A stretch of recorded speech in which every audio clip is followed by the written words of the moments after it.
Victime de dépression depuis plusieurs années maintenant, Panayotis Pasco a failli commettre l'irréparable à quelques reprises. Dans les colonnes du magazine Elle, paru ce jeudi 31 août 2023, le jeune humoriste est revenu sur les démons qu'il couve en lui. S'il s'est fait connaître pour son rôle de chroniqueur dans le Petit Journal puis Quotidien, Panayotis Pasco est aujourd'hui devenu humoriste professionnel et a même présenté son premier one-man show en 2019. Pourtant, dans son corps et surtout dans sa tête, les choses sont loin d'être aussi hilarantes qu'il le laisse imaginer. En effet, dans son ouvrage autobiographique intitulé La prochaine fois que tu mordras la poussière et paru aux éditions Stock le 23 août dernier, le jeune homme révèle être atteint d'une sévère dépression. Beaucoup l'ignorent encore, mais la dépression est considérée comme une maladie. Elle empêche le cerveau de produire de la sérotonine, hormone du bonheur, et plonge ainsi ses victimes dans un état mental très noir qui peut parfois les pousser à commettre le pire. C'est d'ailleurs ce qu'a essayé de faire Panayotis Pasco lorsqu'il était plus jeune.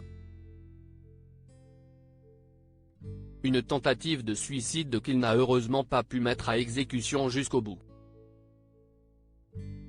J'étais jeune, je venais de passer du foyer familial à la solitude d'un appartement parisien que je détestais.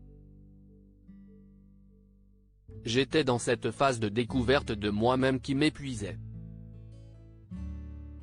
C'est le cri d'une femme qui m'a arrêté alors que je m'apprêtais à sauter d'un balcon, a-t-il expliqué dans les colonnes du magazine Elle paru ce jeudi 31 août 2023. Aujourd'hui sous traitement, Panayotis Pasco n'est malheureusement jamais à l'abri de se voir replonger à nouveau.